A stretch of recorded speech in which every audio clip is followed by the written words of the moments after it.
Good morning everybody. I am currently topping my pond up. I've just done a filter change, drop my filters, give them a clean. And first off, I'd just like to say a big thumbs up to James the Koi Whisperer. His last video, which contained a lot of people's own ponds, water features, pools, I thought it was absolutely fascinating and a cracking idea, mate, so well done on that. Hopefully there's a part 2 coming up sometime, and I definitely want mine to be on board with that, mate, so yeah, thumbs up again. Anyway, this morning I just want to talk about the cost of basically everything to do with keeping ponds, koi ponds, pools. There's always an element of cost, and sometimes you think, well, can I make my own stuff there?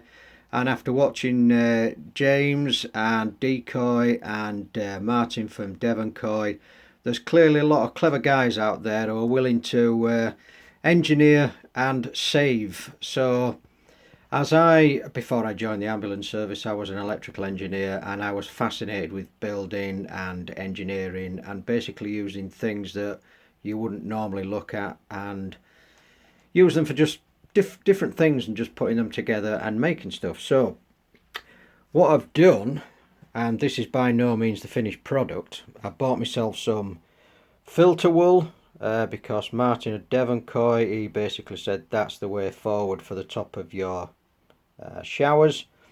I also went into B&Q. So B&Q have a large quantity of plastic products for gardening. This is just basically a trough, planter trough. I think it's about 89 centimeters, and I bought myself some 75 micron screen and just laid that inside. So basically it just sits in, gravity will drop it down, and it's now trapped inside. The reason why it's trapped is because along with the 75 micron gear you get this stuff.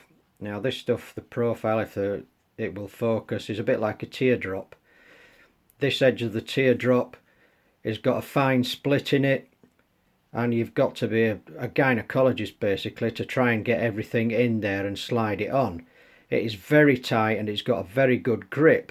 And what I've noticed with this planter is the underside, the bracing piece, will accept this, and it will sit in and it will trap and create an even tighter feel to your mesh. So I've just put that together to try and stimulate some idea. The bottom is completely sealed, there's no holes at all, so that's basically an idea in progress, and that will sit there until I can figure something out. I also bought a sample from the same company of this, and I'm thinking to myself, what can I do with that? Well, this is 5mm, 6mm mesh. I think it's about 300 by 300 square. I wanted to cut it in half and basically make a leaf basket that will go in my skimmer, but we'll see about that. And finally, instead of buying little bitty sheets of this stuff, I thought I'd buy some real big ones. Your common Garden, coarse, medium and fine filtration. And despite the fact that Martin says use your filter wool in your shower, I'm going to give those sheets a try and see what I can do. Probably guaranteed it's not going to capture all the fines, but we'll see how we go.